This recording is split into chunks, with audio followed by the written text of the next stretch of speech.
Welcome to The Debate. Today we're looking at a really fascinating contradiction in the market for prime central London property. We have two office listings, and they're at almost the exact same price point. One is £800 PCM, the other is £790, but they represent, well, two completely opposing ideas of what premium really means in the West End. It really is a remarkable standoff, isn't it? On one hand, you have, the full weight of architectural tradition and historical prestige. And on the other, you've got the sheer scale and the full-service integration of a modern, purpose-built building. The fact that the prices are so close suggests the market almost sees them as interchangeable, but strategically they are just worlds apart. Absolutely. And that valuation, that tiny difference, it forces us to ask the central question here.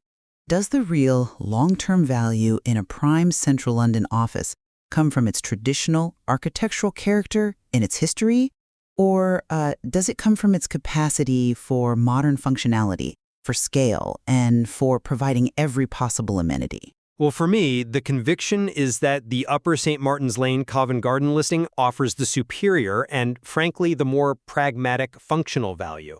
It's all driven by contemporary design and dedicated services. And I believe just as firmly that the Hanover Square location in Mayfair provides the more enduring and strategically superior asset.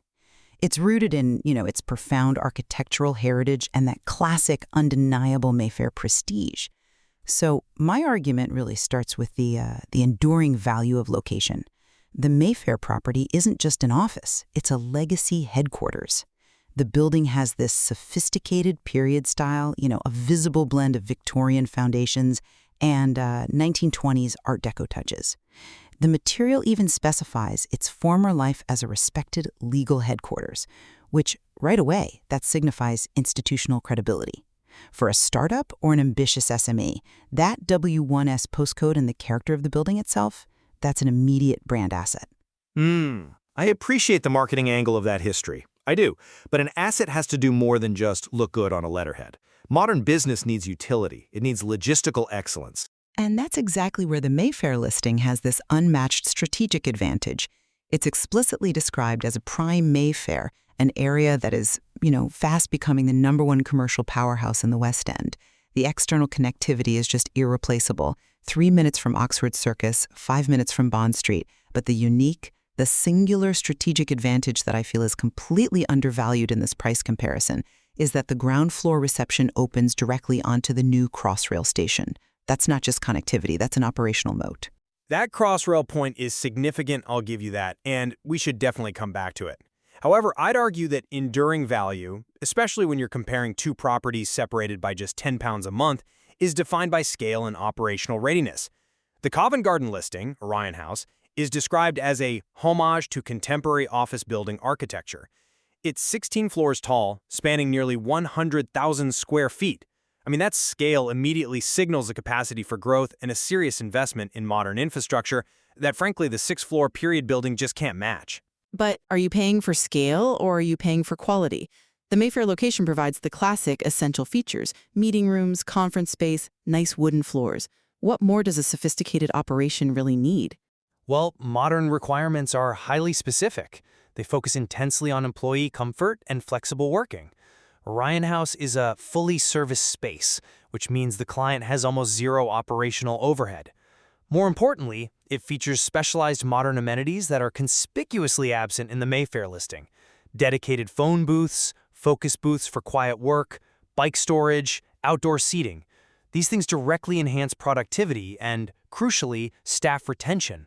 If you look at the price, the Covent Garden property is offering demonstrably more functional infrastructure for basically the same money. Okay, let's go directly to that tension then between character and functionality, because this is where the choice becomes critical. The historical feel of the Mayfair building, that Art Deco, former legal HQ vibe, that's exactly what provides the intangible prestige I was talking about. That atmosphere is curated, it's exclusive. You can't replicate it by just putting up a glass tower. For a small consultancy or a boutique finance firm, that Mayfair identity is worth the slight trade-off in those smaller amenities. It signals stability, not just scale. I see the appeal of the legacy aesthetic, I do. but history often imposes functional compromises.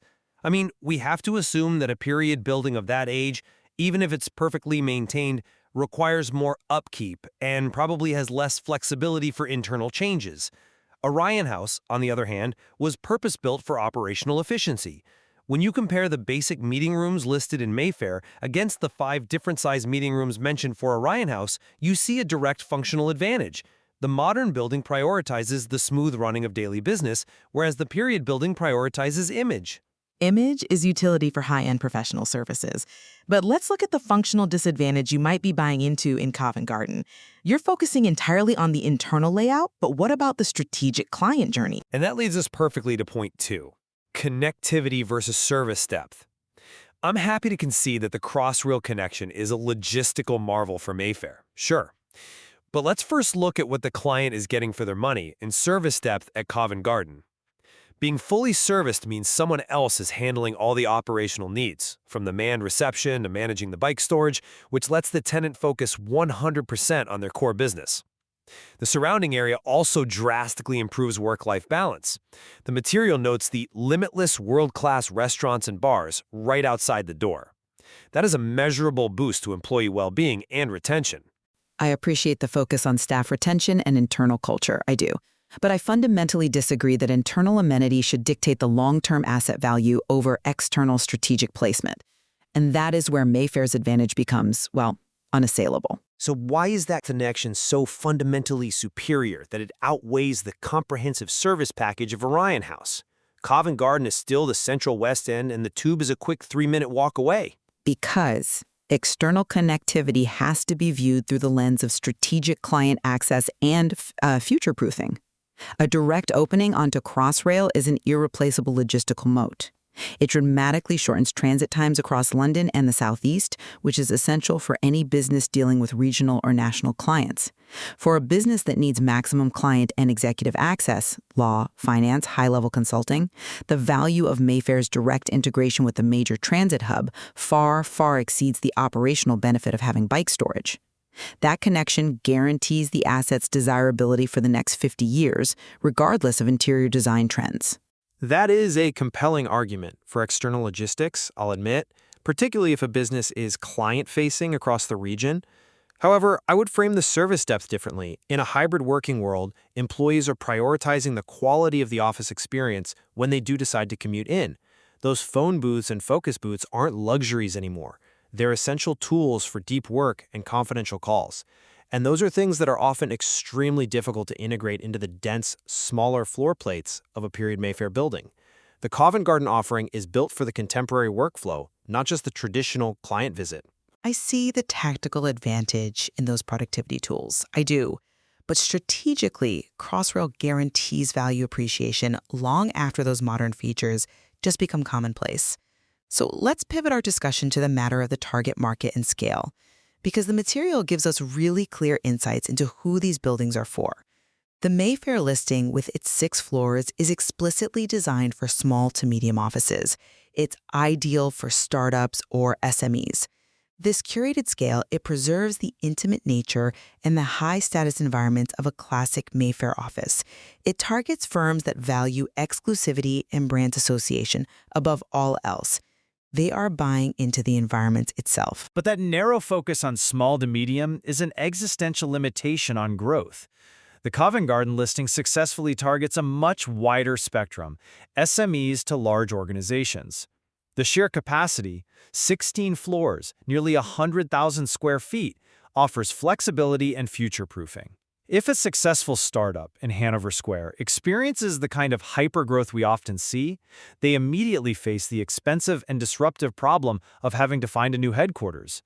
That forced relocation is a hidden cost, and it significantly devalues the Mayfair proposition for any high-growth business. Why would a strategic client pay virtually the same price for a property that puts an artificial cap on their expansion? Orion House, at 790 PCM, provides a scalable platform that eliminates that critical risk. That argument rests on a premise I just don't accept, that every SME wants to experience hypergrowth into some large organization that needs massive floor plates. Many professional service firms maintain a boutique size precisely to preserve their exclusivity and the high-touch nature of their client work. For them, the Mayfair office is perfectly scaled to its purpose. The value is found in the density of prestige, not the volume of staff. But volume equals flexibility. If we're comparing two investments that are priced identically by the market, the prudent choice has to be the one that offers robustness. The capacity to absorb growth without moving is a critical functional asset.